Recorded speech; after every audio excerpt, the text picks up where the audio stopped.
गरतांग घाटी की सुबह किसी प्रार्थना की तरह खुलती है, धीरे, शांत और उजली। सूरज की पहली किरणें जब ऊंचे खुरदरे पहाड़ों की चोटियों को छूती हैं तो पूरी घाटी सुनहरे रंग में नहा जाती है।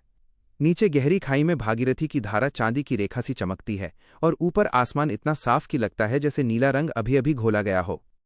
यहाँ हवा में देवदार और भोजपत्र की हल्की सी खुशबू घुली रहती है। पत्थरों से बनी संकरी पगडंडियां और पहाड़ से चिपका हुआ लकड़ी का पुराना रास्ता, जो कभी व्यापारियों की आवाजाही का साक्षी रहा, आज भी अपने भीतर अनगिनत कदमों की आहटें संजोए है। जब आप उस लकड़ी के रास्ते पर चलते हैं तो हर चरमराहट में इतिहास की एक फुसफुसाहट सुनाई देती है। घाटी की खूबसूरती केवल उसके दृश्य में नहीं, उसकी खामोशी में भी है। यहाँ शोर नहीं है, सिर्फ हवा की सरसराहट, दूर कहीं पक्षियों की पुकार और अपने ही दिल की धड़कन। कभी कभी बादल इतने नीचे उतर आते हैं कि लगता है जैसे वे आपके कंधों को हल्के से छूकर आगे बढ़ गए हों। उस पल में आप पहाड़ का हिस्सा बन जाते हैं, न कोई जल्दी, न कोई चिंता।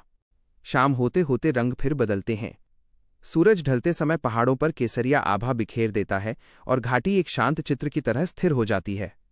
दूर गांवों में जलती बत्तियां टिमटिमाने लगती हैं, मानो आसमान के तारे जमीन पर उतर आए हों। गरतांग घाटी की सुंदरता दिखावे की नहीं है, वो सादगी में छिपी है। यह जगह सिखाती है कि प्रकृति की सबसे बड़ी भव्यता उसकी शांति में है। यहाँ आकर लगता है कि दुनिया की भागदौड़ कहीं पीछे छूट गई है और बचा है तो बस पहाड़ों का अडिग साहस, हवा की ठंडक और मन की गहरी सुकून भरी मुस्कान। प्रकृति की गोद में हर दर्द खो सा जाता है, हरी भरी वादियों में मन सुकून पाता है। नदियों की सरगम में मधुर सा राग है, हर फूल में छिपा जीवन का सुहाग है। सूरज की किरणें जब धरती को सहलाती हैं, मुरझाए चेहरे भी फिर से मुस्कुराते हैं।